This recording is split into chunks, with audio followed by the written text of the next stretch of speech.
अस्सलाम वालेकुम। तो जी आपके साथ में रोज़ एक व्लॉग शेयर करने की मैंने ठान रखी है। तो एक के पीछे एक आपको मेरे व्लॉग्स दिखते ही जाएंगे इंशाल्लाह इंशाल्लाह, अगर अल्लाह ने चाहा तो।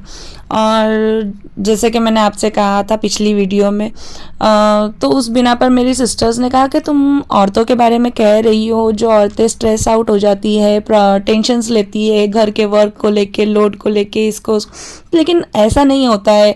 हर एक औरत की अपनी अपनी लाइफ होती है, उसके लाइफ में कोई ना कोई टॉक्सिक पर्सन्स होता है जिसकी वजह से वो ना घर के कामों में ध्यान लगा पाती है, ना कुछ कर पाती। तो ज़िंदगी में एक चीज़ है जिसे कॉम्प्रोमाइज़ कहते हैं। पुरसुकून ज़िंदगी गुजारने के लिए इसकी बहुत ज़रूरत पड़ती है।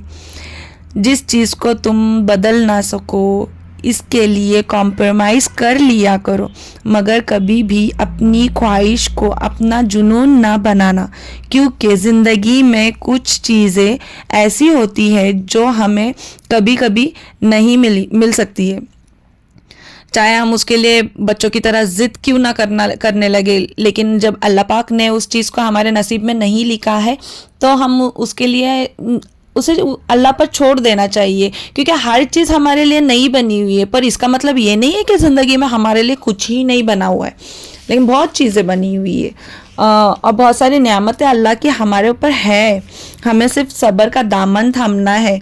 सब बोलते हैं ना, सब्र करने वाले के साथ में अल्लाह होता है। वो हमारा वक्त भी बदल देता है, वो हमारे हालात भी बदल देता है। और इसी वजह से फिर हम देखते हैं ना, जब अल्लाह करने पर आता है तो उसके मौजज़े हम अपनी आंखों से देखते हैं, पूरे होते हुए देखते हैं। तो वही बातों पर है कि मतलब हर चीज़ का एक अपना नज़रिया होता है, पर लेकिन साथों साथ हमें अपनी लाइफ में सब्र और शुक्र और ज़िक्र, अल्लाह का ज़िक्र के बगैर तो कुछ भी पॉसिबल नहीं है। और अगर है, मैंने मतलब उनके बोलने पर है कोई ना कोई और मतलब नहीं, क्या किसी ना किसी की लाइफ, औरतें ही नहीं, हम आदमियों की भी बात लेंगे कि सबकी लाइफ में एक टॉक्सिक पर्सन्स होता है, या तो फिर उसके वर्क प्लेस पर, या उसके फैमिली प्लेस पर, या तो फिर फ्रेंड सर्कल प्लेस पर एक हाथ टॉक्सिक पर्सन मिल ही जाता है, नहीं मिलता ऐसा नहीं है। तो मैं उनसे यही कहना चाहूँगी, अगर कोई कुत्ता आपको काट ले तो आपको चाहिए कि आप पहले कुत्ते से दूर हो जाए और फिर अपने ज़ख्म पर मरहम लगाए, ना कि कुत्ते के पास में जाए, उसके पास बैठे और उससे पूछने लगे कि उसने आपके साथ में ऐसा क्यों किया।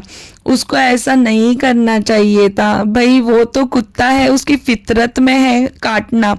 पर यहाँ मैं बात कुत्ते की नहीं कर रही हूँ, ये भी आप बहुत अच्छे तरीके से जानती होंगी। तो यहाँ पर मेरे तो डेली रूटीन चालू है, आप उसे भी देख रहे हो तो ये सोच रहे होंगे कि इसने तो इसके बारे में कुछ बताया नहीं। तो क्या बताओ, ये सारे हम सब सारी औरतों के पास में है ये सारे काम। जैसे कि घर की सफाई है, क्लीनिंग है। आज वैसे मेरी मासी नहीं आई थी, तो उनके नहीं आने की वजह से आज मेरा सारा काम बहुत जल्दी हो गया। मेरी क्लीनिंग भी हो गई, सुबह का नाश्ता भी हो गया, और मैंने कुछ बर्तन दिखाए आपको स्टार्टिंग में, वो भी मैंने वॉश करके रख लिए। अब मेरा पूरा किचन स्टैंड वो क्लीन करना था। मैं किसी को यहाँ पर नॉलेज देने के लिए तो नहीं हूँ, लेकिन ऐसा है कि कुछ बातें मैं ऐसे शेयर करूँ कि जिसकी वजह से अगर किसी को कोई आइडिया आए। अब अगर मैंने कहा है तो इंसान वो चीज़ से अगर मोहतात हो जाए कि नहीं, हाँ ये चीज़ हमें अपनी लाइफ में इंक्लूड करनी चाहिए, तो बहुत अच्छी बात है ना। और ये चीज़ आपको मैं कहते हुए मैं भी अपने लाइफ में ये चीज़ इंक्लूड करूँगी, मैं भी उस चीज़ पर काम करूँगी, मैं भी उस चीज़ पर ध्यान दूँगी। और देखिए ना, आपके साथ बात करते हुए ये चीज़ भी मुझे अब याद आई है। और हम कई हदीसें पढ़ते हैं, पढ़कर भूल भी जाते हैं, कभी कभार हमें वो याद नहीं आती है। पर हज़रत अली का एक फ़रमान मैंने पढ़ा था कि कुछ लोग अपनी अकड़ की वजह से कीमती रिश्ते खो देते हैं। जैसे कि मतलब जो भी है, दोस्ती का हो या रिश्तेदारी का हो या ऑफिस वर्क में हो, लेकिन कुछ रिश्तेदार जो ऐसे होते हैं, कुछ पर्सन्स ऐसे होते हैं जो रिश्तों को बचाने के लिए अपनी कदर भी खो देते हैं। पर ना हमें अकड़ वाला बनना है, ना अपनी कदर खोने वाला बनना है। इंशाल्लाह हम अपने ज़ात पर इस तरीके से काम करें कि हर कोई हमसे खुश रहे, कोई नाराज़ ना हो। पर हमें अपने आप को भी खुश रखना बहुत ज़रूरी है। ये जी मैं आपको बाहर का दिखा रही हूँ। ये बाहर मेरे कुछ पेड़ है मेरे बैकयार्ड में, मतलब हमारे बिल्डिंग के बैक साइड पे। और ये जी मैं बर्तन धोती हूँ, लेकिन कुछ ना कुछ ऐसे सामने आ जाता है कि जो रह जाता है। वैसे मासी धोती है तब भी मैं मेरे मेरे मतलब वैसा है कि कुछ ना कुछ ऐसा रह जाता है। मासी जाने के बाद में मुझे याद आता नहीं ये भी वॉश करना है। तो इसी तरह मेरा तो जब ये बोलते हैं ना लास्ट में सब पोंछने का जो काम होता है, हाँ मैं अपनी इंडियन लैंग्वेज में बोलूँगी, पोंछने का काम जो होता है, लास्ट काम करते हुए मुझे इतना सुकून आता है, इतना अच्छा लगता है। सारा क्लीन करके लास्ट में कपड़े धोते हुए, कपड़ा ये लास्ट का पोंछते वक्त, धोते वक्त मैं ये सोचती हूँ वाओ हो गया मेरा पूरा काम फिनिश यहाँ पर। और अब दोपहर के खाने की तैयारी मैंने तो की नहीं थी। रात में मुझे शाम में एक रेसिपी शूट करनी थी।